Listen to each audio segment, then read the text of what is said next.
Guys, gagawa muna ako ng kinilaw. Ito na po yung sibuyas, loya at saka sili.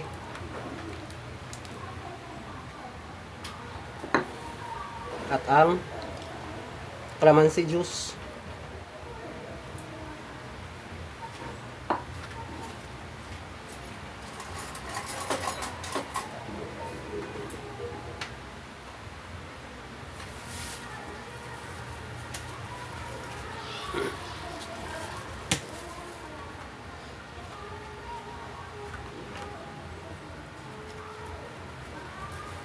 At asin.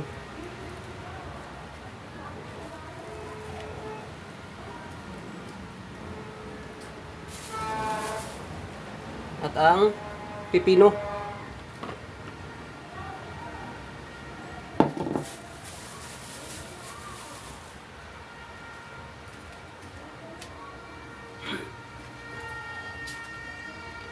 Dagdagan ko pa po siya ng suka. Maanghang rin itong suka na to.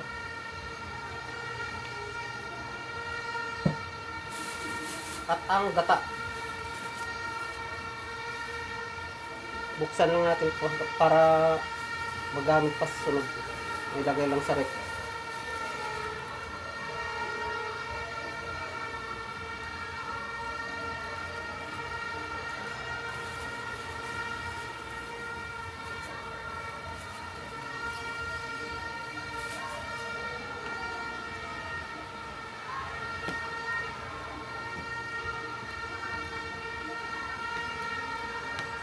Alam niyo guys, gumawa ako ng kinilaw ngayong New Year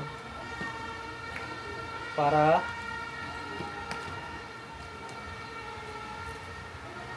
dito. Kita niyo yan?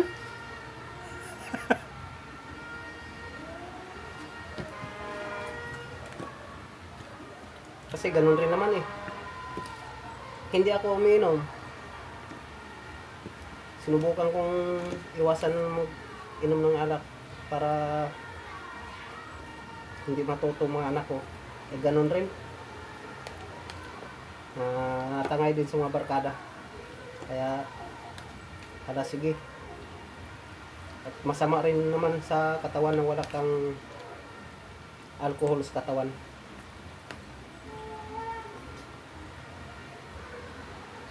Kaya tikman ko na kung saktong siya sa timpla. Kasama sili.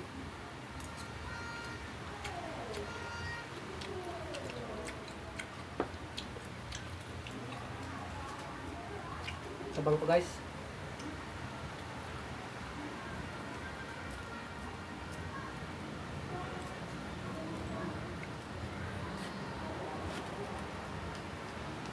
Alam nyo, kahit sabaw lang nito, sarap na pupulutan.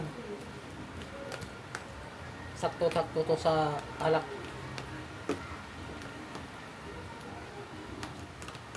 Mamaya. Ayun o. May pipino.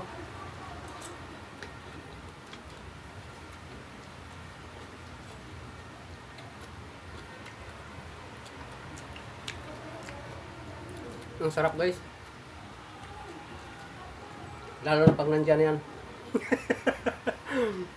Hanggang sa muli. Bye-bye.